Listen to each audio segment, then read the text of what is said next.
All right, guys. We're gonna get started. Okay, so as you can see, we've got the latest technology at work today. We've got the combination of in-person, and some people are dialing in remotely, including our legal team, our audit team, and our management team. Okay, so I'm going to call the meeting to order because this is an official annual meeting, so there's a protocol here. So I'm going to call the meeting to order. I need to confirm a quorum. Sam, I think we do have a quorum. Why don't you unmute yourself and give us some details? Yeah, a quorum. We already have a quorum going into the meeting. Okay, great, Sam. Also, do we have an affidavit of service for this meeting? Yes, we do. Okay, great. And then can I get a motion from the floor? It's been like several years since I said this. To waive the reading of the last meeting minutes. A second? Okay, perfect. Motion to waive the reading of last meeting minutes is passed. Okay, so the purpose of this meeting is to elect a board of directors. We're going to provide a little update on what's going on to the extent that we can. We'll answer some questions, and then you'll get an introduction to some of the people that are up here. Okay, so this year we have two new candidates for our board, and we had two old board members who are coming off. So we basically end up having 7 people running for 7 spots. That said, if any of you in the audience choose to run for the board at this meeting, you can do so. Okay, I'm not going to stop you. And you'll have a chance to meet everybody up here. Okay. The time limit for this meeting, we are going to try to end this by 9 o'clock. Let me start by introducing the people that are important to our building. Nick Carlini, who is not here because he had to have a tooth pulled and is not feeling well. Yeah. And I think they're doing some sort of graft. They're going to probably do the implant thing. Yeah. Have you ever had that? I love my implant, by the way. I have to go to the dentist tomorrow, so we'll see if I still love it. But anyway, Sam Eisner is on with us. You can see Sam up there. Is Rebecca with us, Sam? Yes, she is. Okay, so Rebecca Bigoli, also with Wallach Management, is on here. And let's say we have Mark Cohen, who's joining us. Mark is our auditor. Mark, you want to wave? There you go. Gives us a thumbs up there. And we've got Ron Nurnberg. Ron, say hi. Okay, there he goes. Ron is with our legal team at Kane Kessler. Okay, so those are our important people. And then just let me quickly introduce the current board members. Christine Papp, Kirsten Aiello, Tony Carbone. I'm Warren Ye, for those of you who don't know me. Rob Saperstein. And then our new candidates will be Tara Regan down at the end and Todd Hilmer. Okay. Let me give Mark the floor here. Mark, if you can unmute yourself and go ahead and give us an update on the financials for the co-op. Thank you, Warren. It's very kind of you to say that I am one of the important people, but that is so far from the truth. It's nice of you to say that. All of you guys at that table, your attorneys, your managing agents, you guys are the important people making the difficult decisions. All I do is I just do the audit at the end of the year. And thankfully, all of the people that you have just introduced make my job a heck of a lot easier. I've been with you guys. Our firm has been with you for a while. I think I've been with you now for about 4 or 5 years after Roger has gone, and it's always a pleasure when I'm able to not only finish the audit but to present at your annual meeting. It's always been a very good audit, and a lot of it is definitely due to the team and that you guys have put together and everybody working at the co-op. So thank you for all of you for allowing us to continue to provide services to your co-op. I know that you just said that you got a shutdown at around 9, and I know that there's probably a bunch of stuff that you guys want to get to, which is also a heck of a lot more important. But I will then make a brief presentation as to the finances, the financial statement that we completed for this last year, and any important things that I believe probably should be discussed. Excuse me. First and foremost, I would like to say that overall, it was a pretty boring year as far as the finances are concerned. And when you talk about finances being boring, that's a great thing. You like to hear stuff like that. When things are not boring, that means there's a lot of stuff going on. This past year, at the beginning of the year, like is the case every year, the co-op had provided for a balanced budget based on a budget of about $9.8 million. That balanced budget included a carrying charge increase of 2.5% at the beginning of the year. And that increase in charges did allow the building to come in at the end of the year with a surplus of approximately $16,000 on a budget, like I said, of about 9.8. So we were pretty much spot on with regard to our budget this past year. And again, that's a good thing. Now, within the budget, are there certain items that every year always seem to come to the forefront? With your co-op, it is no different. All of the income, that we are collecting, other than the garage lease that we have downstairs, the amount that we have from our parking garage at Central Parking. We have two rental apartment incomes that we collect. All the other income is coming from the shareholders, the 440 apartments, 439 apartments that are there at the co-op. So all of the income is pretty much coming from the shareholders. The budget that we have, 75% of it is taken up by two specific areas. One of them is real estate taxes, which represents half of our budget. This year now, our real estate taxes are up to almost $4.8 million. It's just an enormous amount of money.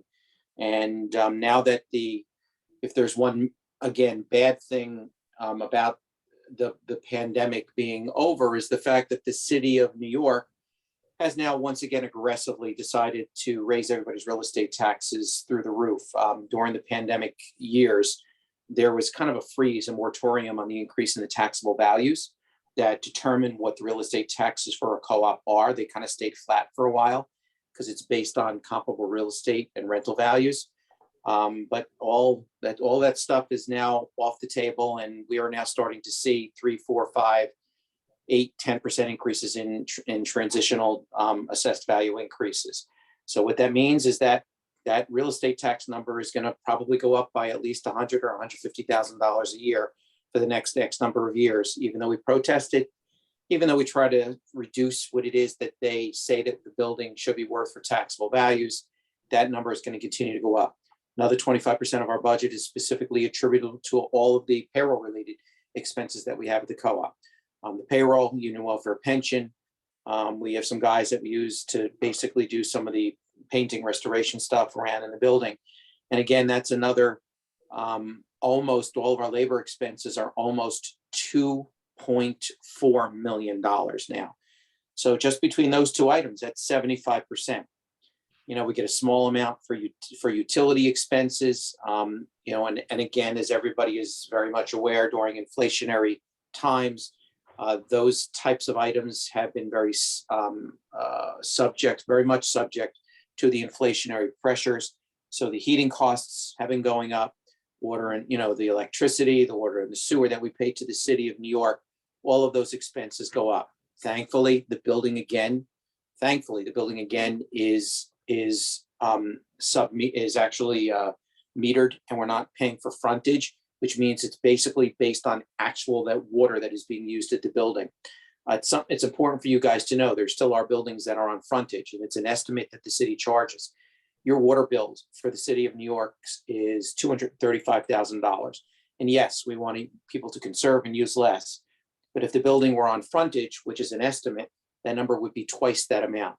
So it's a good thing that the building is on reading actual meters, and we're saving on water costs by using the actual meters at the building.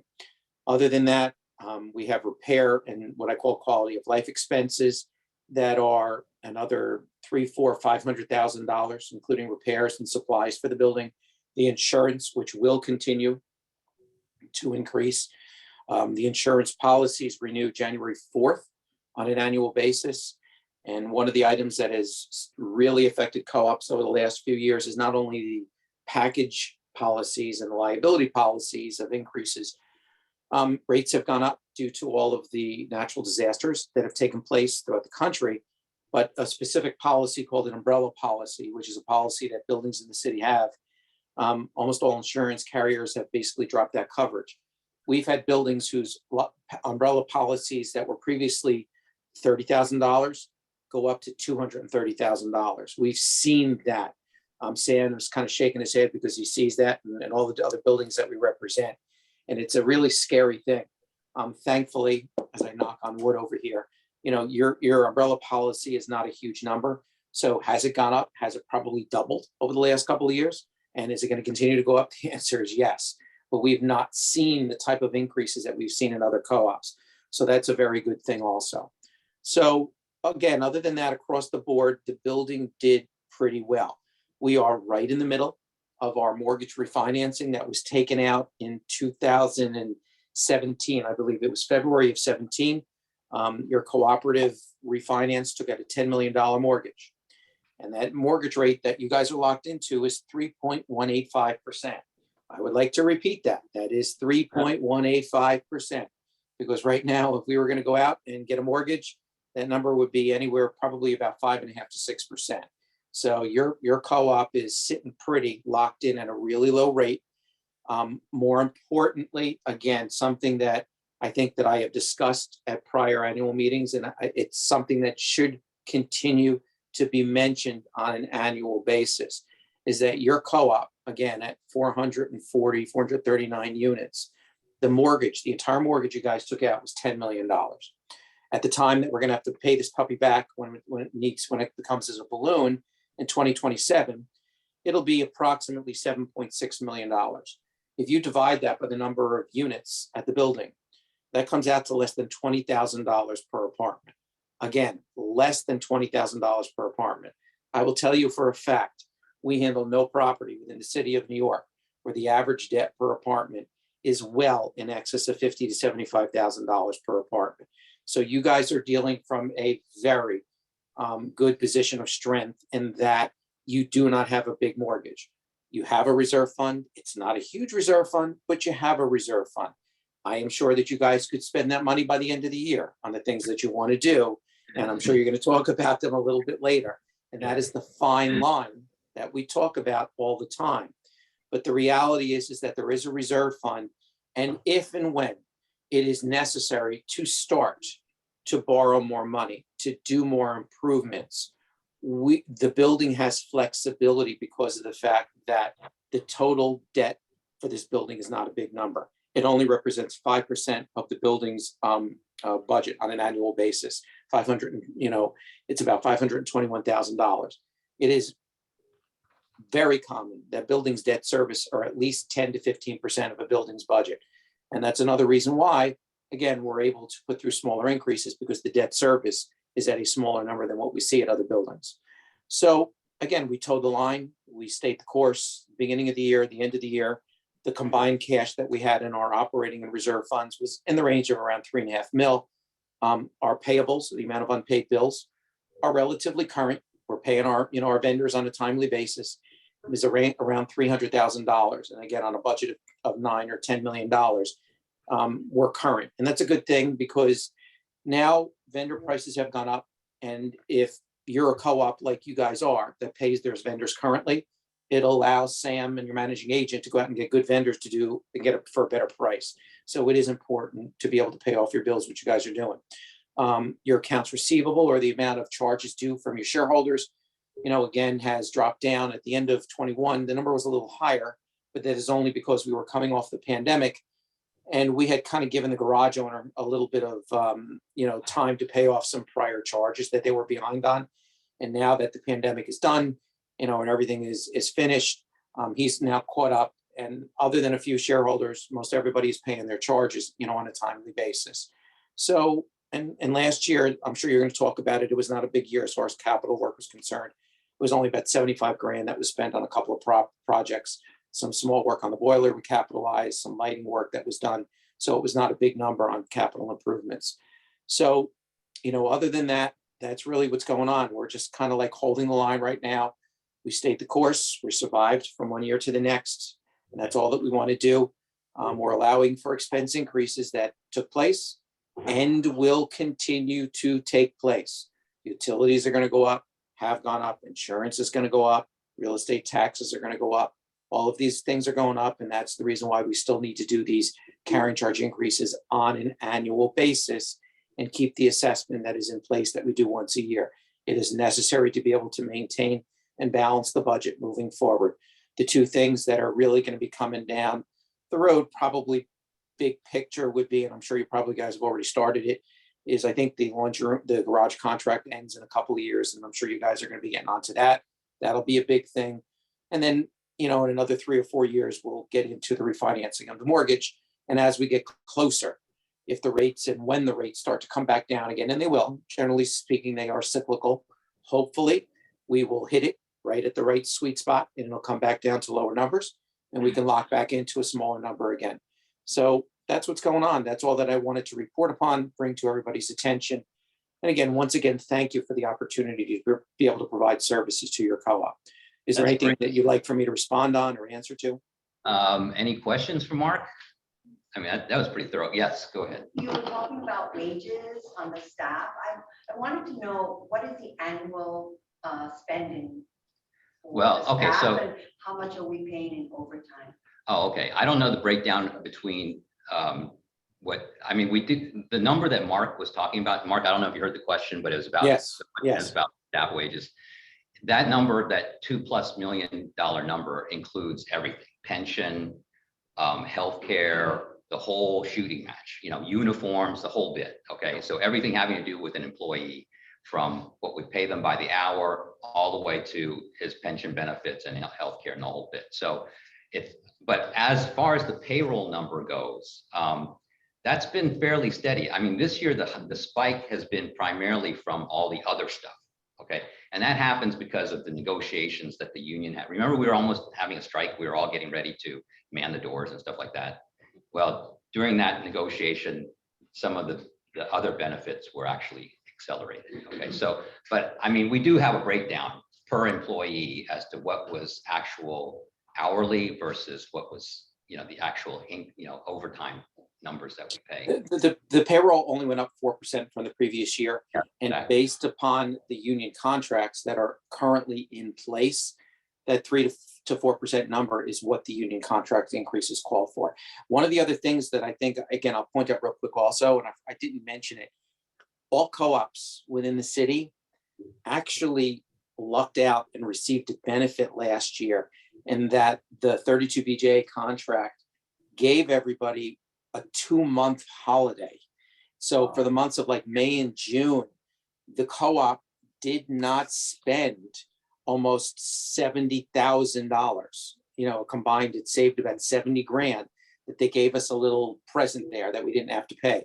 If they didn't give us that 2-month holiday, our union welfare would have been about $70,000 higher. All buildings in the city got that, and there was a real big savings there. And I should have mentioned that the first time, and I'm glad that I just did. I want everybody to know that.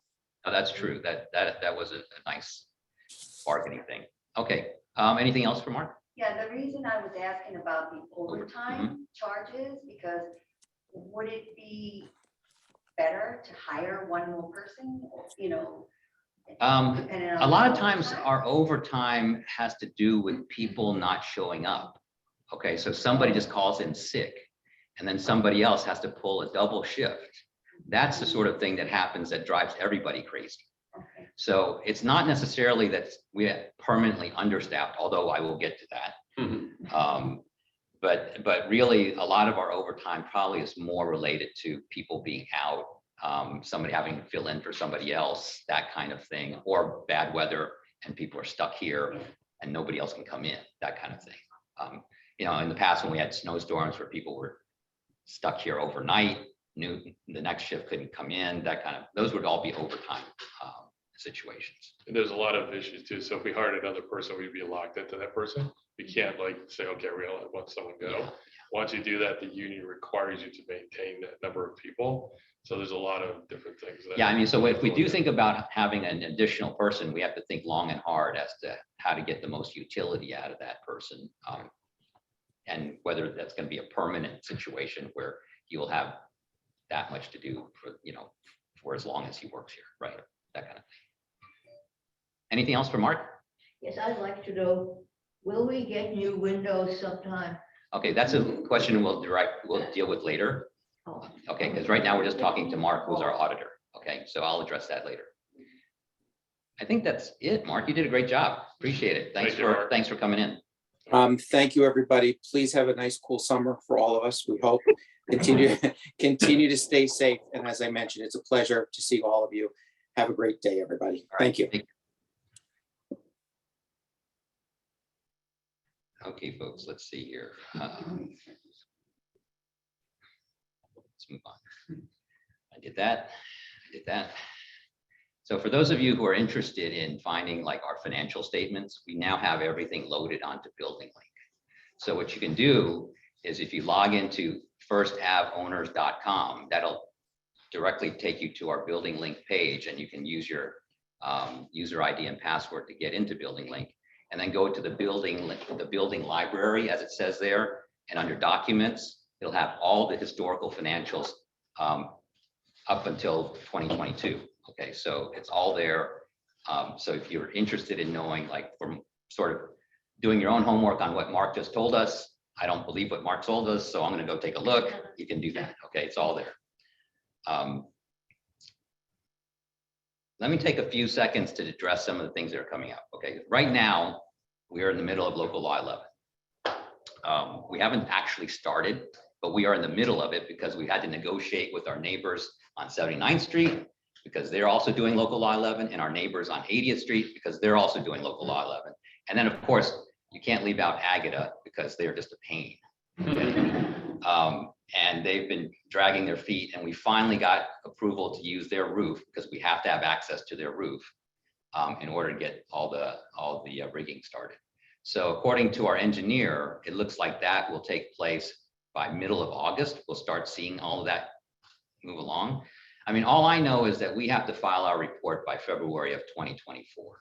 Okay, so our time frame is still roughly 6 months, to get this all done by February of 2024. And that is what we are paying the assessment for. So all of you know, as shareholders, you're paying 20 cents per share per month until June of 2024 to basically cover a good chunk of the cost of this local law 11. Okay, so the whole project, assuming everything goes according to plan, will be $1.1 million, of which $750,000 is coming from the assessment that you're paying monthly. Okay, so the rest of that will be paid out of our reserve fund. And like Mark said about a reserve fund, it will be about $2 million based upon the projection that we have for using the assessment proceeds combined with about $400,000 or $500,000 in addition to take care of this local law 11 project. So I think we financially have that kind of covered, okay? But it's not that everything ends right there, okay? Because right after local law 11, I think we need to be moving on toward elevator modernization. We have Well, 5. one thing just on local Yeah. law 11, the cost is much more than it was last time, because the cities have put out all these regulations, everything. Like the scaffolding, we could do partially at times and then move it. We have to do it completely around the building. It has to be outstanding. So, Which means we have to add 2 site safety inspectors. right. And so there's like all those added costs. Yeah. So that's why it's much more. I think the last time we did it was about 800 grand, but this time it's 1.1, and that's assuming everything goes fine. Okay, so that's like, if we do 1.1 on this, I'll be happy because that's what we're planning, and that means everything went according to plan. Okay. Okay, so the other thing that is going to be happening after this local law 11 project is going to be the elevator modernization. So again, this was like, we got quoted $250 a cab, $250,000 per cab. That was pre-COVID, and now we're getting quoted $300,000 per cab. So we do have more CapEx needs coming up. And that's partly why, we're working again. And maybe Todd will address this later on about, because Todd is a former board member who actually passed a transfer fee in his building. So we are going to try to address this one more time to deal with some of these big capital expenditures that are coming up. And that could even include windows. Okay. So windows would cost us about $3 million. But that said, if you have a problem with your windows, don't be thinking, oh, in 2 years, we might get to do, we In can, 2 years. no, yeah, I'm not even sure that that's going to happen. So if you have a problem with your windows right now, like you cannot close them, you cannot open them, there's I a know, draft, I all know, that stuff. I You can, spoke to, I already have somebody okay, helping me. yeah, somebody should have But it. I mean, Yeah, I know, I really do need, right. 2 windows are completely broken. Okay, so that needs to be repaired. So don't wait So, for the building to say, oh, and guess what, guys, we're going to do windows in, But 17 will years they or something. Be Okay. replaced anytime soon? I mean. No, like it in won't be 2 anytime years, soon. in It's 2 gonna- years, 3 years. Yeah, it's going to probably be at least 2 years. If Okay. you're having trouble opening them, they can come and put new springs on them. and There stuff. might I be had- other things they can do to, And they sometimes replace the window if they need to. Yeah. And we have a service that does that. Actually, a couple of mine at work, and just, they put new springs in them, and it's like brand new windows, so. okay, let me address a couple other issues that you might have seen an email earlier today from Nick about packages. Okay, we all know, I mean, and it's not unique to our building. This is a post-COVID event. Okay, there's a lot of things that have changed and possibly permanently because of COVID. I mean, if you look at office occupancy right now at about 60%, that means there's 40% unoccupied office. That means 40% of the people are still at home. Okay, so when I think of 3 days out of the week, that's 60%. Another 2 days out of the week, that's at home. That's 40%. Okay, so there's just more people at home. So when I walk through the building, I see more traffic during the day, people coming and going, packages coming, deliveries coming, all sorts, all day. Okay, so we get 2 FedEx, 2 UPS, 1 USPS, and Amazon Prime whenever, all the time. Make it so easy. And I'm guilty of buying a pair of socks on Amazon. Okay, I'm going to stop doing that. But honestly, we all have to be aware that it is a never-ending cycle. So I do get frustrated because sometimes I see packages all piled up, and I'm thinking, come on, guys, let's put that in the closet. The second they finish putting that last package in, boom, another 50 packages just shows up. Okay, so it is something that we need to work on to think about how to better address it. But from the standpoint of being neighbors, okay, and being good citizens in our community, try to track your packages, because quite frankly, we are not actually responsible. If you go on vacation for 6 months and your Tiffany box is still sitting there, good luck. Okay, that's not my problem. So basically what I'm telling people is, if you get a package, follow your package, go get it when it's down there. Usually the process works like this. UPS guy shows up, 50 boxes, boom. Gives 1 signature thing to the doorman. He signs it.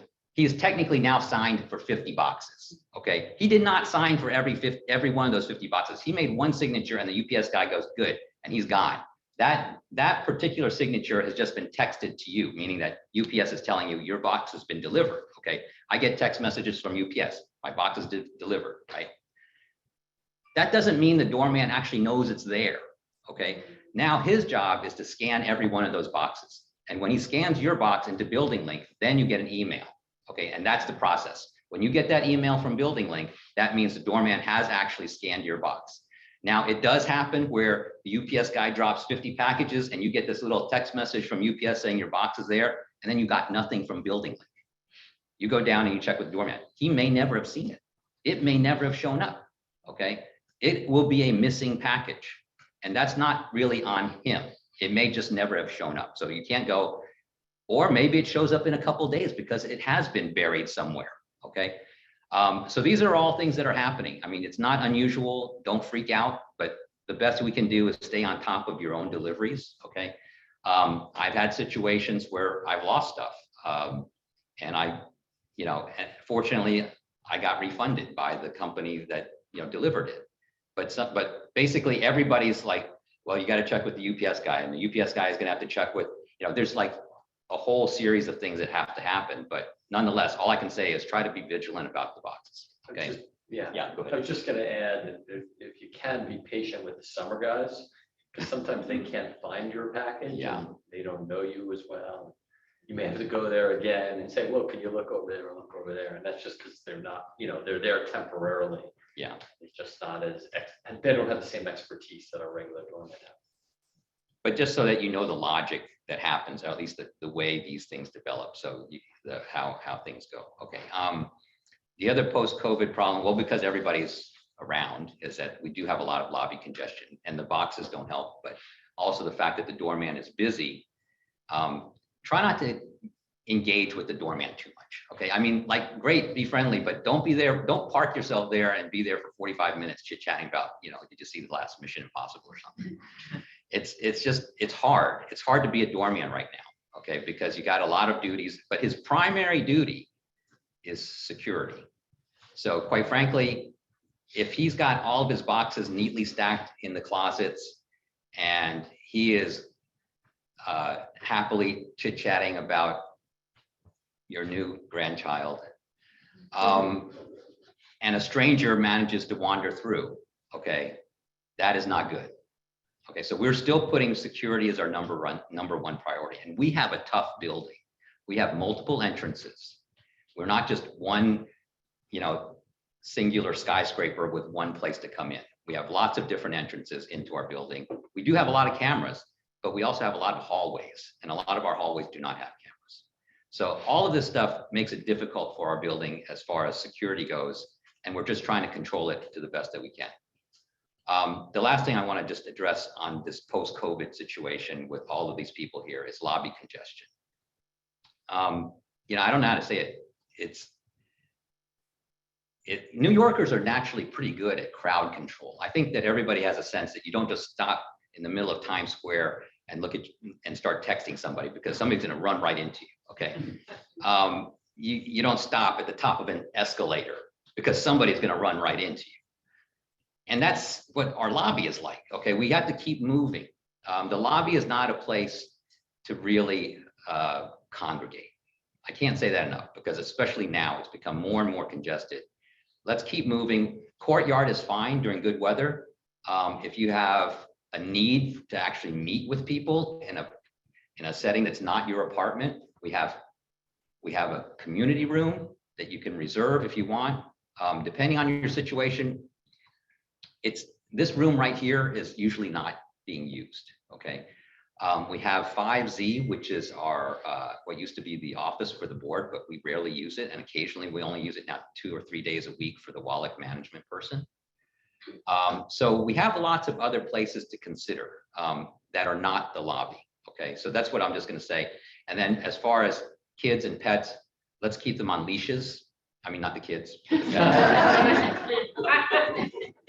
Yeah, you know what I mean, right? We don't want, because again, it's busy, it's traffic, people are coming and going, and people are in a hurry, and accidents are going to happen. If dogs are running around, and toddlers are wandering, some accident is going to happen. So just watch your kids, watch your dogs, and make sure everybody's under control. Okay.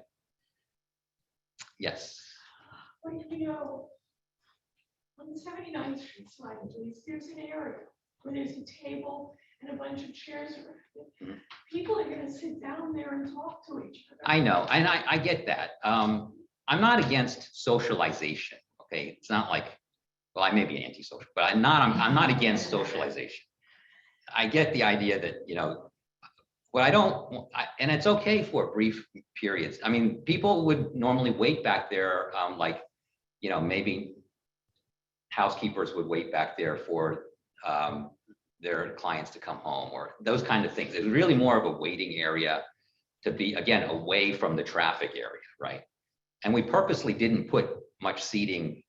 Tony worked on this when we did the lobbies. We purposely did not put a lot of comfortable furniture where the doormen are. Okay, that was not an accident. But that said, we still don't want to have a lot of congregation I mean, I don't mind 15, 20 minutes, but you can't be there for, an hour, that kind of thing. I just feel like that's not the purpose of those spaces. Okay. So to the extent that you don't have to do that, it would be nice not to. And find another space. You know, we have more spaces. Yes. So you said you have to reserve this room. What do you mean by reserving? Why can't this door be just open from 11 Okay, a.m. to 7? So we don't leave it So like then- wide open. What we do is it's locked. If you want to walk in, you can just ask them to unlock the door.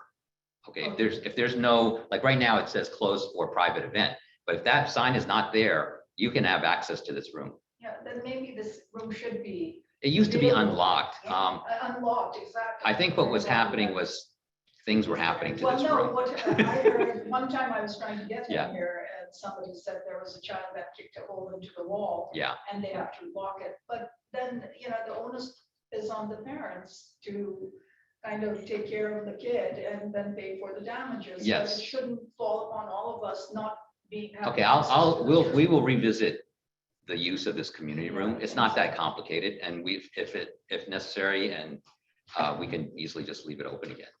I think that's a fair point, particularly if people want to congregate, this is a perfect This place. is a to- perfect Yeah, space. yeah. You just have to have nicer furniture and better decor, but there's some kids to our.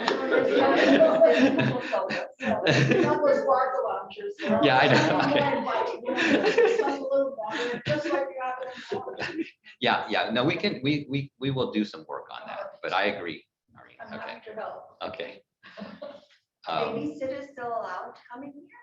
Was that the? Nanny sitters. with Yes, kids. yes, yes. Oh, okay. Yeah, they are. I mean, you know, if it's raining outside and you have a 3-year-old, I mean, that's gonna kill you. if you can't come in, you know. No, 4-year-old. During the day, Yeah. essentially, this is a children's. It would be, yeah, I'll say 5, 6 o'clock, then Right. it becomes more of an Right. adult, but this is for children during the right. day. But nothing says that even an adult can't If come you want to here. sit here. Yeah, you can sit here and watch kids play if you want. I Yeah. mean, just like you go up If they First have to Avenue and play. watch the dogs play, you can watch kids play anyway. So, yeah, no, I get it. I mean, we'll see what we can do. Yes, Anita.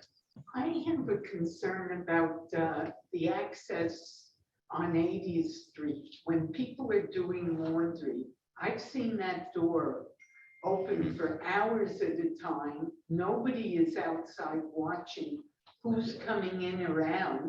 And anybody who cases the building can just Well, walk. which part are you talking about, Anita? 80th Street, where the contractors are You mean on the constantly. street? Yes, Oh, yeah. access. The downstairs drive-through door. street. Oh. Yeah, I've stood there and done laundry and watched, and nobody's watching the door, nobody's. Because monitoring. it's propped open and the guys are bringing furniture in and stuff like that. Yeah, but nobody's watching what's going on, and I worry about somebody just walking down the stairs and coming in while I'm doing some laundry. The door up top is locked. And then if that's open to move things in, we have security people there. You're talking about the door that The goes, door down the stairs, you have to go down the stairs to get into the basement. Yeah, so the gate. You have to explain the that. gate that goes, that you need to go through. Okay, no, on 80th Street, in front of your building, Right, right between the plantings and everything. There's a staircase, you go down, and then there's a door that goes into the building that the contractors use That's for 80th open? Street. Many times it's never closed. okay, all right. well then- it open? And when the contractors. Yeah, there's supposed to be a security. Yeah, Yeah, okay. when the All right, well, let us contractors- follow up on that. There's supposed to be a security person there. There Yeah, is- Okay, all No, right, then no, we'll there's, follow. Okay, the doors are propped open and the gate between that area and the rest of the building is propped open. The doors to the electric room and the gas meter rooms frequently are unlocked.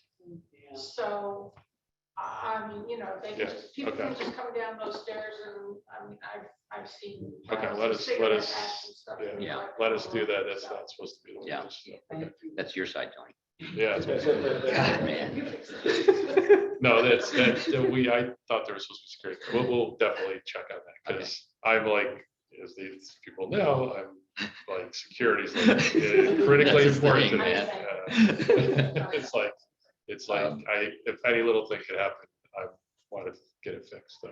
Okay, that sort of deals with some of these post-COVID situations. I mean, and one of the things that you may have noticed is our doors are old and they kind of jam. So we are working on getting new doors and we will get new doors, okay? Otherwise,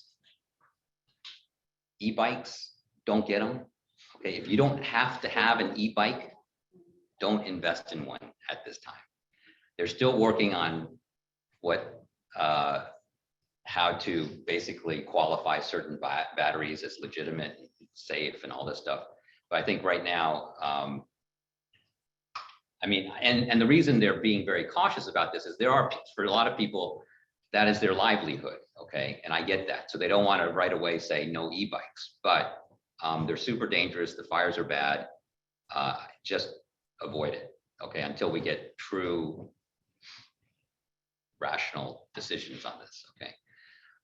And then the other few couple things is that we try to encourage people to use Building Link more. So it's that, so go into your website, firstabowners.com, bookmark it, and try to use it. Yes. Sorry, the calendar.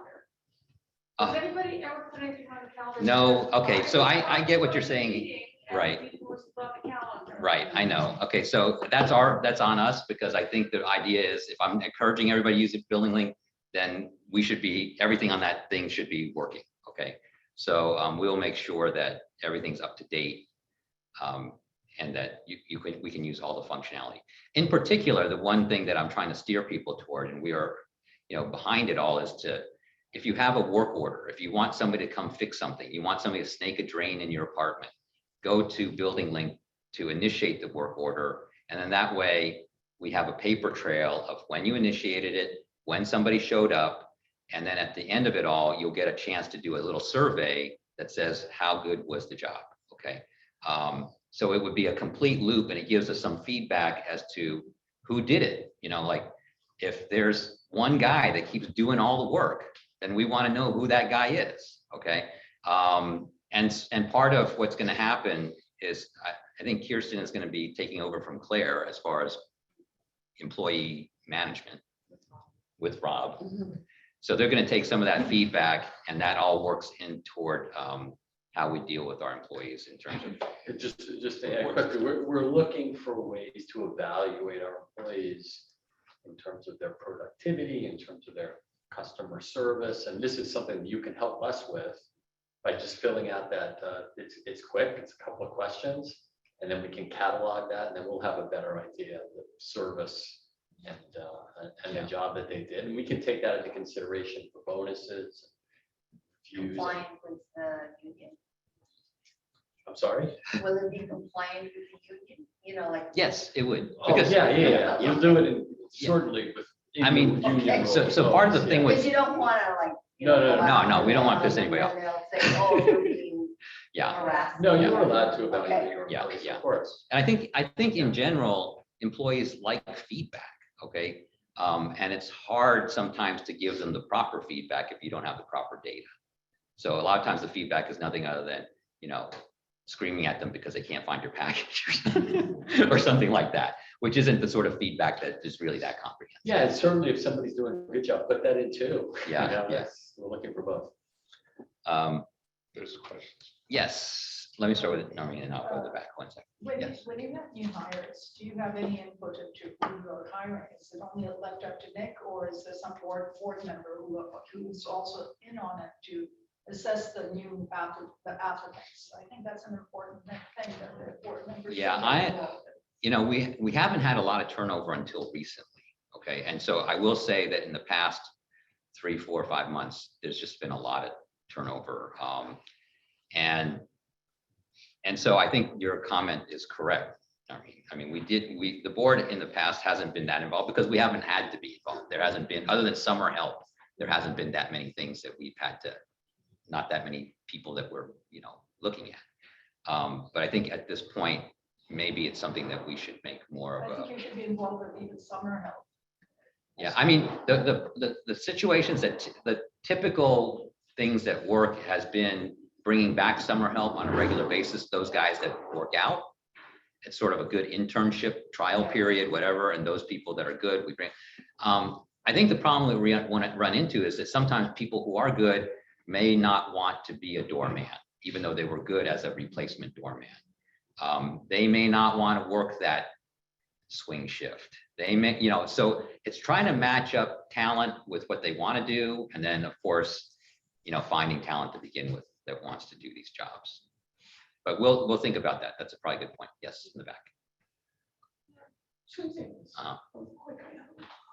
One is, I had a very minor job that had to be done, a light bulb jammed, and I needed some help changing it. Mhm. I got 3 surveys about that. When I got the third one, I basically said to hell with it. So did you respond 3 times? No, For a job, it took me more time to fill out the surveys. well, you don't have to respond. You don't, I mean, quite frankly, it's purely up to you to do the survey or not. Is that because, so the normal process would be somebody comes, they fix your light bulb, they close the work order, and then when that's closed, and you might get an email a day or 2 later saying it's been closed, then you'll get a survey link that you can click through to complete a survey. But maybe they just were, somehow you got, I think I got one saying it had been opened, I got another one saying he's working. I can't really remember. Okay, okay. okay. But it's really optional. If you think it's not, if it's cumbersome. Yeah, yeah. Three surveys. I hope they did okay. Failed at changing a light bulb. Yes. For those of us who are not fond of devices, Mhm. could you send out another email with instructions as to how to set yourself up? Oh, yeah, sure. I mean, okay, so, Passwords. right. So what has happened, and I do think, I haven't looked at it recently. Oh, so Building Link themselves, because obviously they want us to use it too, have a YouTube video. So there's a link. I will resend or have Sam resend the Building Link how to video. Yeah, the other thing with Building Link, not only all the things we've been talking about, but that is a resource, go back to security. If we have everybody's name on that, if there's an issue in the building, we need to get a hold of people or let people know there's a situation, we can do it through Building Link and everyone will get emails and all that kind of stuff. So it's important that everyone signs up. We have the email addresses just in case. It's so much easier just to ask the format. Not if like we have an issue in the lobby, we tell everyone to stay in their apartments. We need to have a way to get it. I realized that you would first use Building Link, but if I don't know how to do it. Well, no, I understand, but the more we can get people to use it, the more ability we'll have to notify people if there's an issue. So. Yes, Carol. Is there a set time for in the evening for them to lock the doors? Yeah, there is. There is. What is it? Midnight. I've never been out that late. It's It's midnight, right? It's not really midnight. Yeah. Don't you think that you will deal with crime that's sprung up? Mhm. And I understand that in one of the buildings that doorman was Yeah. Slashed. was beaten up. Yeah. That we should have a set time that the doors are locked. We do that. We do. It's 12 midnight, I believe. 12? Yeah. Yeah. So if you get locked out, I mean, I think midnight's I mean, they let relatively you in, they let you early. in, but Yeah. they keep the doors locked. Exactly. And that is the case. It is true. So everything locks up at midnight. And you turn into a pumpkin. Okay. You know what? I'm gonna take some time here to let the current board members maybe talk about certain things if they're interested in talking about certain things, if we haven't covered them before. And then also let the prospective board members just do a little quick intro. Christine, why don't we start with you? Oh, okay. Christine Papp. I'm Christine Papp. I'm on the 340 side. I'm in apartment 12B. I've been a board member since 2019. Just briefly, my main responsibilities is the building newsletter. I also do help out Kirsten with the summer barbecue, at the end of the summer barbecue, which is held in September, and the holiday party in December. And as of last night, we have just started newly formed activities committee, and we're going to try and get that going. And some of the things that have been suggested is maybe a bingo night, casino night, a trivia night, movie night, a kids carnival, tag sale, book club, featured speakers to come and give us a quick overview of whatever they're interested in. arts and crafts, paint night. And as I was sitting here, maybe how to use Building Link. Tutorials.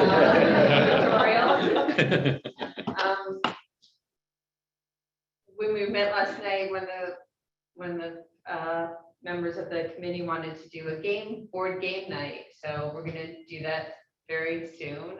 We hope to have that in the next couple of weeks. And so keep an eye out on that. I don't have the exact date. We're not really sure when that's gonna be.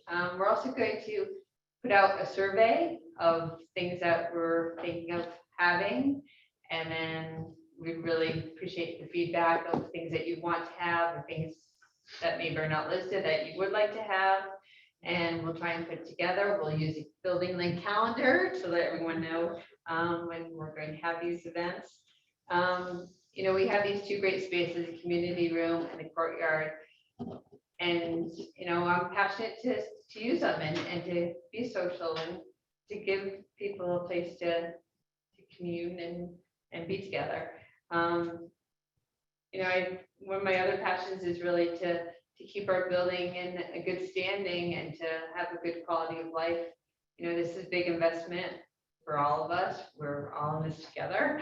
And I really, you know, I think my role, I like to keep the expenses down because I know there are a lot of people that are on fixed incomes or, you know, lost a job or increasing their family size. And, you know, cost is a big thing. And I do try and be proactive in my cost effectiveness in the board. But I do want to ultimately keep our building standards high and to make sure the staff's doing what they're supposed to be doing and to make sure the gym is cleaned or, you know, whatever the case may be. And certainly open to anyone talking or having some ideas And you check the suggestion box, right, Christine? and I also check. So this if you want to go real suggestion box. analog, you write a piece of paper and you stuff it in the suggestion box.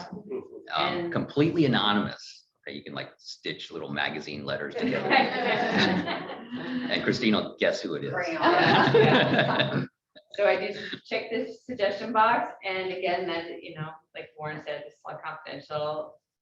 I usually start by letting the board know what the suggestion is. And then we bring it into whether the staff needs to know or Sam needs to know, but the initial outreach is to the board members. And that's what I do on the board. Kirsten, go ahead.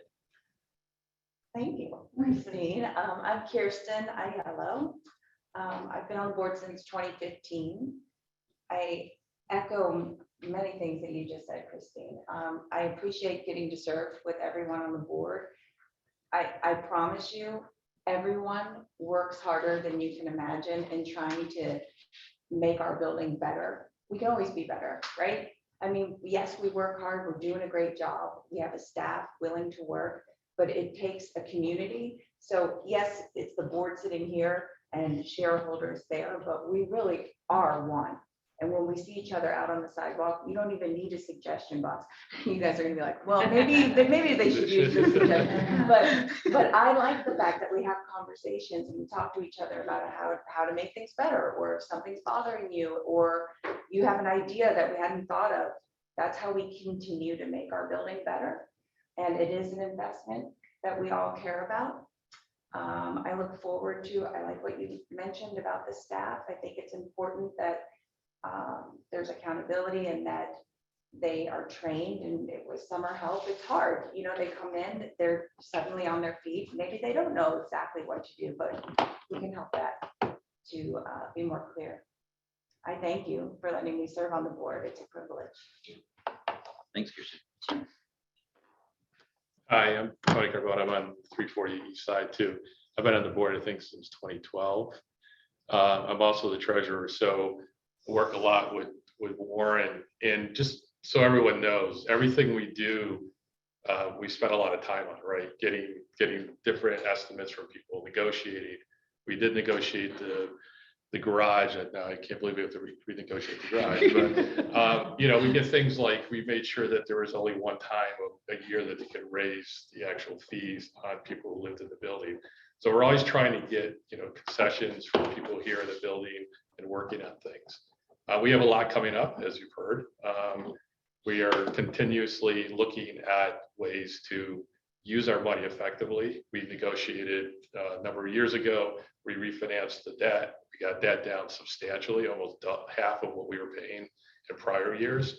We're gonna have to look at that in 2027. We're looking at, alternatives already as we can. We have some penalties if we refinance too early, so we have to consider all of those things. We do everything in the sense of when there was the Silicon Valley Bank failed and the Signature Bank failed, we immediately talked to Sam, found out where our assets were. We made sure we started to look at safe investments. There was issues about whether or not treasury bills, because if there was defaults going on, whether or not you could get money out of money market accounts that were treasury accounts, which we had. And there was thoughts of prepaying expenses and stuff. These are things that my law firm actually represents Silicon Valley Bank and Signature Bank. So I had a lot going on at the time, knowing what was going on, but we wanted to make sure that our assets were safe. We got involved with discussions with our legal teams and everything else.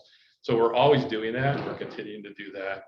We're very conscious of making sure we're looking at the best bargain we can get, but getting the highest quality that we can get as well. So a lot going on in the background here. Warren is great. He's involved in everything and continues to be and works with all of us. And if you have questions about why are we looking at this? Why do we do this? Happy to explain the theory, and it's well thought out. And we bring in advisors to the extent we need to, and use people on the board who have experience. And Sam and others have a lot of experience based on what's happening in other buildings. So we're not just doing things quickly or just doing them. We're doing a lot of background. And that's one of the reasons why I think our reserve is where it is, which is, good. Our financings are good. Again, a building this size only having $9 million or $10 million of debt is unheard of in the city. I don't know if anyone's ever looked at that, but that's a big positive for us, which we'll continue to utilize to the extent we can. So again, I'm out walking my daughter's dog all the time, so if you want to talk to me, happy to do that. She should be walking them, but I'm walking them. Yeah, that's right. So anyone has any questions, feel free to always reach out to us. And quality of life is critical. Security is critical. We want to do everything to make everyone safe here, and we continue to do that. So. Yeah, thanks, Tony. That's great. Rob, you want to say a few things? Sure, I'll be quick because of the time. So hi, I'm Rob Saperstein. On this side, 333 side. Been on the board since 2007. So I've been here a while. And Stan, for many years, was in charge of the gym. When he retired, he passed that baton over, and then I brought in Kirsten, so we work on it together. So we think a lot about the gym and the equipment that's in there. I think it's been really clean lately. I think they do a good job with that. Sure. Yeah, I beg to differ, but they're doing a better job, yes. Okay, we can always do better, and Yeah. sure, point that out if there are particular things I people have. do. I have. But they go in there and they do a deep cleaning, and it's certainly better than it has been. But we're always happy to do Yeah, it I better. use the gym quite regularly. Yeah, I've noticed that the gym is quieter than it used to be. So anyone who's interested in being a member, please, now that COVID's mostly behind us, please consider it again. The other thing is there's been a lot of talk about quality of life, and that's something that I've worked on with Claire. And it's taken a number of different forms. One, we worked on the reviews of employees so that we can sort of look at them, not from a corporate perspective, but more like you would look at employees in the private sector and evaluate their performance. And then that can affect bonuses. And we look at that as opposed to just having it, sort of straight across the board. We've looked at the surveys, that Warren mentioned, and we're rewarding people for good performance. That's something that we're working on in terms of staff. Sure. So you said we can evaluate them through the surveys of what they're doing, but what if it's not a job that we've requested on the building?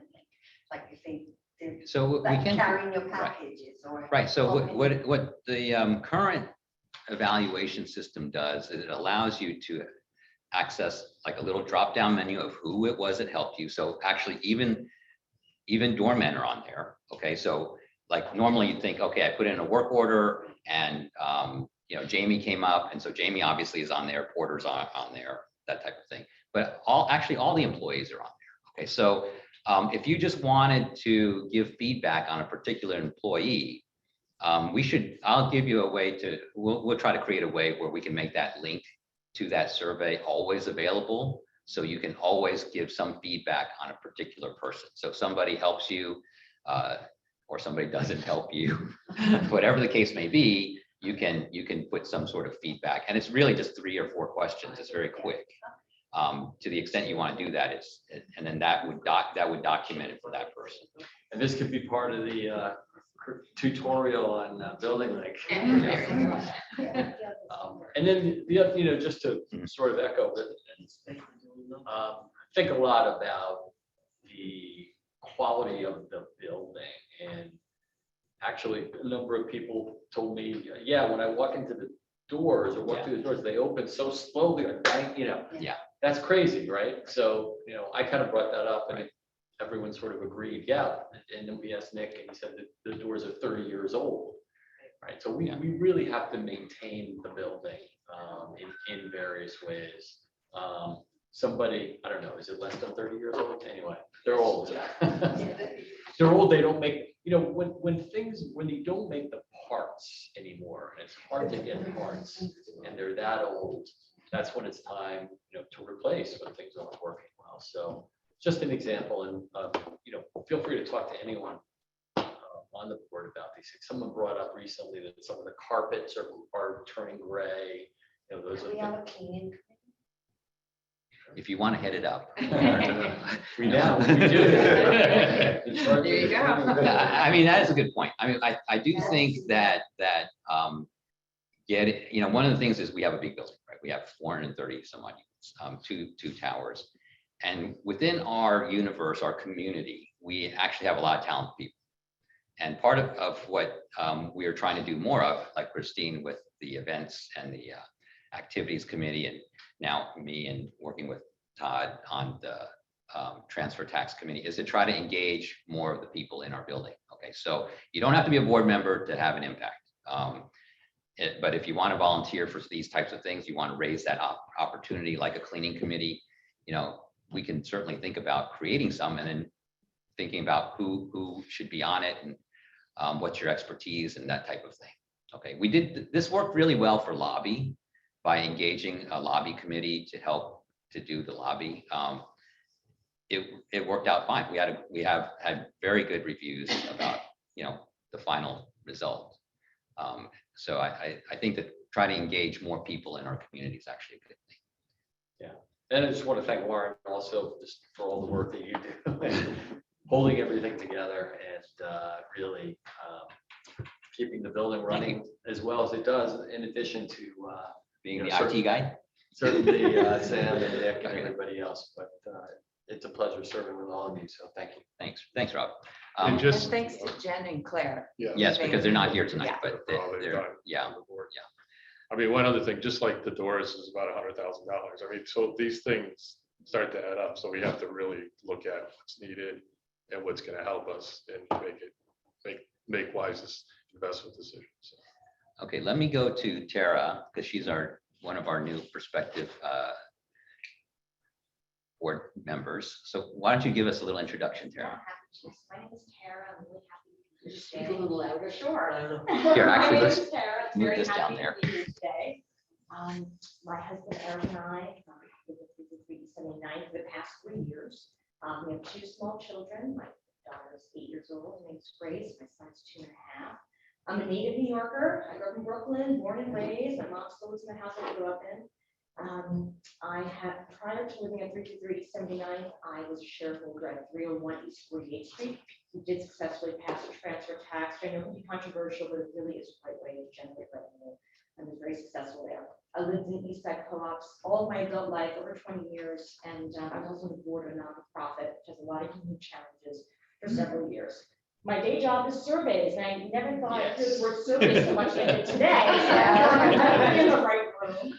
I've been doing that for more than 20 years. I conduct surveys right now for investors on all different kinds of topics, in healthcare, to understand the launch of new drugs and devices. I survey Harley Davidson dealers, to see how motorcycle sales are. I survey consumers to find out they like Netflix and, how they feel about price increases. I was recently asked to consider being on the board. I think it was primarily because I fit the demographic of a working mom, and that's fine. But really, I do see it as a great opportunity to kind of serve our community, to really understand what our shareholders need and want, what you're happy about, and really what you're not happy about. And, at my current job, they call my team the complaint department, right? People come to our team all the time with their complaints, and they ask us to solve problems on lots of topics. A lot of topics I knew nothing about when I started, right? So I have to go out there, I have to do the research, I have to talk to a lot of people, I have to collect the feedback, I have to present it, right? That's the first part. And the second part is, right, Carrie, put the feedback, what do you do about it, right? Then I have to research all the solutions, I have to talk to a lot of people, present the solutions, and that doesn't even end there. Then we have to come up with an action plan, right? And we have to assign responsibilities, not just going to the boards, but to all of us, and we got to be accountable to each other. We have deadlines, and make sure things get done. When I'm thinking about problems, I already here tonight, they kind of fall into 3 buckets, right? You got your small problems. I've heard a few of them already. Those are usually lower lift, but I find that we can solve some of those. It really has an outsized positive impact, right? Having shared spaces for us to go to. For 301 had a lending library. When I was pregnant with my son, I was violently ill. That lending library saved my life, right? It's a small thing, but if you can't get out, it's nice to have that. I think those are little things that we could be doing. We're happy to take on. Little things and small things. Medium problems, obviously, big capital issues, right? Like our elevators, I'm sometimes fear for my life. Like, right, they need to be upgraded. It's extremely expensive. I have doors shut in my face. Every co-op deals with these issues, right? And so we really have to be on top of them and be working with them. And we have to start to find creative ways to generate revenue, right? I mean, it's really challenging. Transfer tax is something for us really to consider. I'm not saying it's going to be my time, I'm going to be crusading for it, but we do have to obviously generate revenue to do all the wonderful things we want to do. At the end of the day, we all have our pet projects, things that we care about individually, but collectively, we want to live in a safe place, right? We want it to be affordable. And I think we're all aligned with that. So I really, I would love to just my skills and my time to help the co-op really in a way. Thanks, Tara. Great. Todd, you want to do the cleanup better? Yeah. Bring it What is home. exciting, yes. Hi, my name is Todd Helmrich. I live in 6C with my wife Jana, and we have 2 teenage kids. We moved here in 2019. Prior to being here, I lived on 74th Street. I was on the board of that building for 7 years, and on the, you want me to move Yeah, on? yeah, Why yeah. don't you take my There you turn? go. Hi, Yeah, everybody. you can swap it, Carol. Thank you. I was on the board of 340 74th Street for about 7 years. I was on the Finance Commission Committee. We, during that time, as we talked about, we did put together a unique approach to a foot tax or transfer fee, or whatever you want to call it. We passed that and it worked out very well for us there. Also as part of you had done, Tony, the renovating lobbies and hallways, all sorts of projects like that. I was on the board of PS 158. I know a bunch of folks from the building from that role. I was chair of the board for 8 years, I believe, of that elementary school. I focused primarily on safety and security, government relations, and community outreach. For 3 years, I was on the board of local middle school. Professionally, I work in marketing communications with nonprofits and businesses, and also have a video post-production company. My wife is in the music business, and that's kind of the rundown of We're happy to have both of you. Yeah. It's great to have new faces on the board who could really, keep us running. So that's great.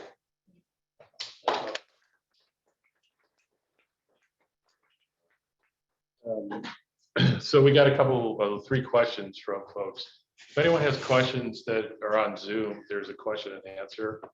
We have link. 43 people that are on Zoom right Yeah, and we can go through these questions. You want to go with the first one on the first first one- question? Oh, you got it.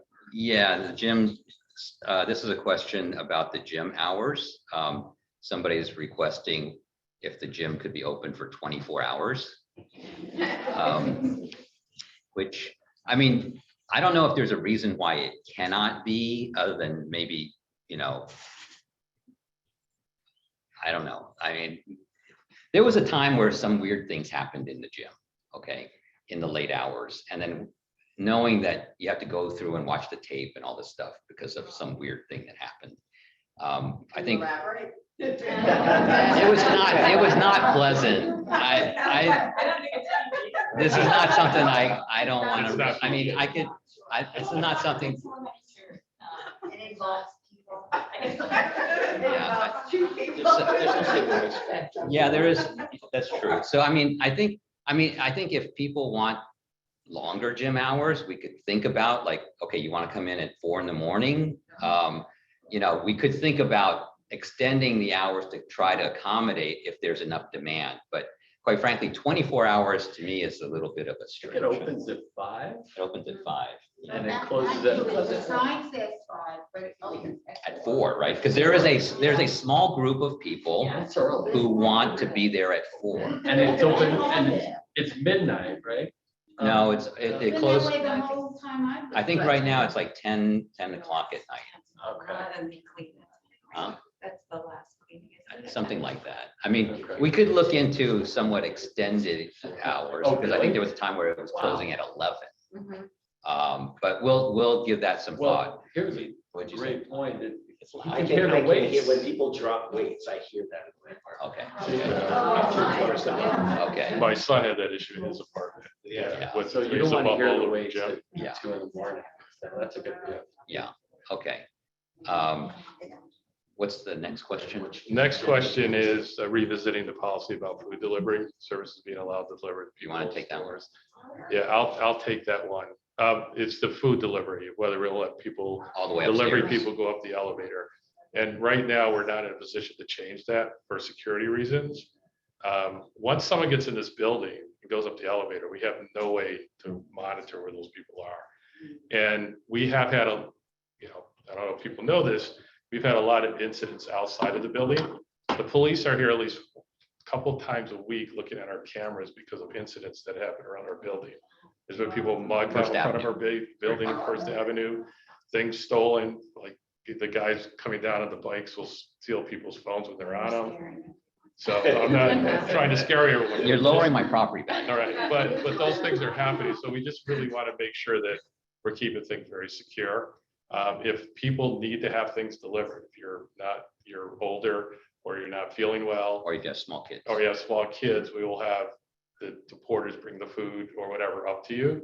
But letting people just in the building at this time is we think is risky, so.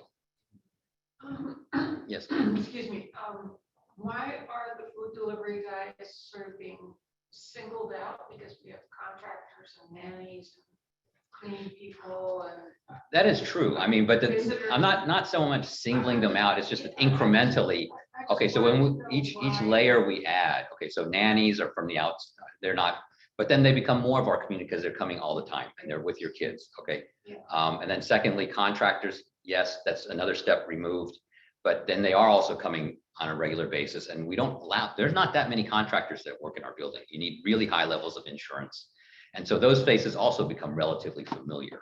I'm not saying that they're all, and I'm just saying, and then so then the next incremental level is, you have the delivery people. And so for every incremental layer we allow into our community, we do take additional risk.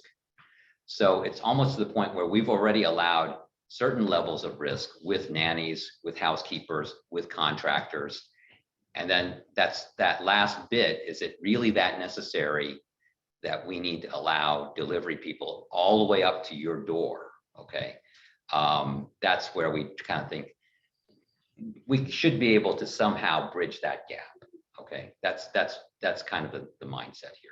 I mean, and a lot of it is because our building is just really hard to police, just with all the different entrances, all the different places. Just even that thing at the gate. I mean, I'm not even sure what that is, because I'm not on 340 side, but, so those are sort of issues. Yes, please. Go ahead. Don't contractors have to be bonded? Yes, there's all sorts of, it's same with,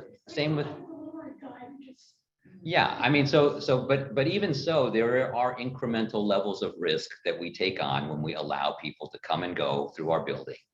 And that's all I'm pointing out, is that then that last level of risk being delivery, is it like how necessary, I would say like for a lot of people, nannies, housekeepers, those are people that are almost like your family. I mean, because you see them all the time. And so there is that responsibility you take for that person. But I don't know if anybody would say, I'm responsible for that delivery guy. It's just not to that degree. Okay, the next question is about local law 97 and sustainable buildings, given our building has an energy efficiency rating of D. Maybe Sam. Yeah, I mean, I can speak to that a bit. The letter grades are really a way that the city tries to shame buildings into undertaking energy efficiency objectives. In actuality, the bigger item is really the carbon emission reduction penalty come 2030. So as of now, our penalty, given the size of the building, is slightly in excess of $100,000 if things stay the same as of today. We have just recently completed our local law 87 energy audit and retro commissioning report. And simultaneous with that, what we did was we worked on a roadmap to assist us in our local law 97 efforts. Now, one of the things to understand is that in order to get to these grades, in order to get to the carbon emission, numbers that they are looking at the building as a whole from a total energy usage perspective, not just what the building, meaning the co-op or management or the board has control over, but everything that happens within your individual apartments, meaning the individual appliances that you have, how long you have things on for. So your individual bills and your usage is actually part of this whole entire calculation structure. Now, recently they did enact about 61 amendments to the methodology behind the calculations, and we are hoping that they do institute additional, I would say, reasonable parameters, for buildings, because this is going to have significant impact on the building. But with our local law 87 report, we have one outstanding item that has to be done come September, and then that report will be filed. With respect to the 97, we are coming up with a roadmap of reasonable steps that can be taken in order to mitigate the penalty come 2030. The issue is that you could get involved in or get recommendations to basically completely replace your existing heating plant or cooling plant or hot water plant. But you're talking millions upon millions of dollars worth of expenditures to mitigate currently $100,000, $120,000 penalty as it stands. So our goal is to really look for reasonable steps that we can take, which will bring that 120 number down to as close to zero as possible without telling the co-op that they need to spend $5 million on electrification, which is obviously just a very difficult task, especially since the city doesn't have that infrastructure. So it is something that this board and we are already proactively working on in order to try to figure out the best path in order to mitigate our penalty and to, continue on the energy efficiency route. Okay, great, Sam. Thank you. Barbara, did you have a question? Well, I don't know if you're finished with your questions there. No, go ahead. No, I have 2 points. Number one, you're talking about deliveries and people in the building. Mhm. One of the things that I think we should have our door people or whomever who are at the door, by the time there are deliveries, bicycle deliveries, be it FedEx or whatever, to not put them right in front of our steps, and they should not be attached to the railings. I mean, there are plenty of places on the streets. They block entrances coming into the building. Oh, you mean the delivery people themselves? People, whomever they are, put their things right attached to the building. Okay. I know whenever I have the opportunity, I say to them, please put your bicycle by the railing. Okay. Another thing, Linda Laris was not able to make the meeting this evening. Okay. Linda Laris is our resident landscape person. Mhm. Who is the person on the board who is responsible working with the landscaping of the building? Because she has a question with the company that is currently doing landscaping and wants to know who she should speak with on the board. because she has questions about what they're trying to do. Which landscaping? Well, right now, officially, she was talking about 80th Street. Someone was in front of the building on 80th Street, marking down what looks like wild. Apparently, that man was telling her he's instructed to redo that. And Linda, who has been working with the building for over 40 years, would like to have a conversation with him. She has done our courtyard. She has done, I mean, she is our in-house person. She's Doesn't- fabulous. And doesn't charge. When she, I- she's on her own and does not take money, and she's very upset. I spoke to Linda Laris yesterday afternoon. Okay. Person, it was a landscape. Sam, Yeah, I spoke to Linda yesterday afternoon. Okay, that was maybe after she spoke to me. Yeah, she was under the misconception that we were completely redoing the outside, which is not the case right now. Again, remember that we're going to be putting up scaffold around the building. So there's nothing at this time that we're going to be doing with the exception of just maintaining what is there. And after the scaffold is removed, after local law 11, to consider doing some miscellaneous improvements, which I know Kirsten and Christine are both involved with.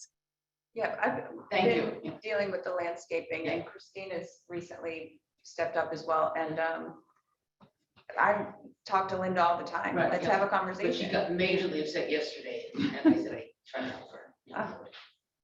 Upset because she thought they were being pruned or something, or? No, she just, I mean, the guy he was like totally told her he was redoing it, right, I mean, I'll let her speak with you. Okay, great. She was just unable to be.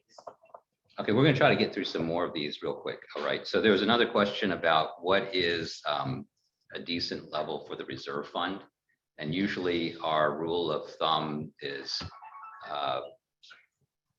25% of your working capital, which is like, I would take that to be our budget of 10 million. So basically $2.5 million would be a very substantial reserve fund.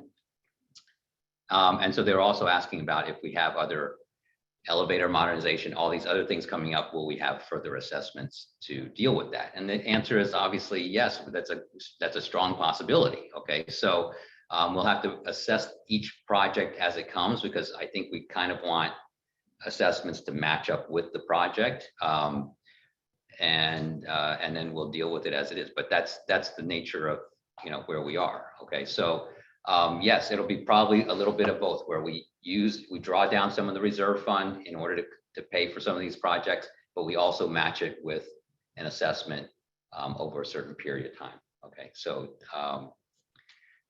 somebody had a question about guns. yeah, so someone wrote that, they agree with the security issues. They don't want unknown hub grub people coming in the building. Grub. I think Yeah. he said hub grubs. That's what I said. But they also said, do we have a policy on guns held in our building? I actually do not know the answer to that. I don't know if anyone else does. I don't know. All right, so, but that is something. Is there Do a we gun have policy for having guns in the building? For residents, For Yeah. residents. Yeah. shareholders, Sam, anything in our bylaws? Ask No? Nick. Nick has a gun. Not here. He doesn't have it here. Oh, he doesn't have here? Okay. Yeah, I was gonna look borrow at we'll one. definitely check into that, because that is, it's a fair question, and Okay. I know. Any update on the flip tax? Any update on the flip tax? Well, we've got a transfer fee committee going. I think we're going to be adopting a different voting procedure, which will be similar to what we've tried in the past, which is more of a consent, where you're basically opening up the ability to continue to gather consents from shareholders over roughly a 2-month time frame, so that we'll always know the target that we're trying to achieve, and who hasn't voted or who has voted negatively, or whatever you want to talk about. But we can work harder toward doing that. And then of course Todd has some ideas on how we can also try to convince people about how the transfer fee will be a good thing, right? Sounds a little strong. Yes, Anita. Our building mortgage has been getting smaller and smaller. Mhm. Why can't we pay off the mortgage? And maybe this is too simplistic, but if we didn't have a building mortgage, couldn't we become a condominium? I think we could, but I do think that we'd have. have to look at tax issues related to that. Oh, Okay, so it's not just simply everybody pony up 20 grand and we're done. I think there are possibly some tax No, issues related to there's that. not possibly, there's. I'm a tax lawyer, so Tony's a tax lawyer. there's a lot of I taxes. was thinking, It'd be expensive. Wouldn't our values go up if we were a condominium as opposed to a co-op? Possibly, but I mean, most condos do have a higher, but a lot of it is because their maintenance doesn't include property tax. And so they really separate property tax from what they pay for their common charges. And also they don't have mortgages on the property, so Yeah. they're not paying the interest But, charges. but our mortgage is going to get smaller. That part is true. I keep waiting for it to go to zero. It seems like it's on its way there for years. Yeah. Yes. in the back. If we wanted to change to being a condominium, wouldn't there have to be a major vote on that? Yeah, there'd be lots of things. I don't think that it's just paying off the mortgage. Like Tony said, there'd be taxes and other issues that we'd have to look into. There are a lot of downsides to being a Another question is if we would kind of be able to support if we went all electric. I don't know the No. answer. I mean, Currently. currently, no.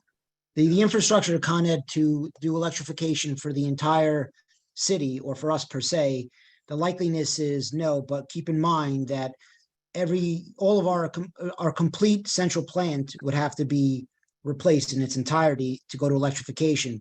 The problem with electrification also is that, I mean, again, not that the city cares because it's cleaner, but it does cost us more to run, significantly more, and the equipment is very expensive and probably lasts a quarter of the amount that our current equipment lasts. So we would be doing a lot of more capital replacements than we have been.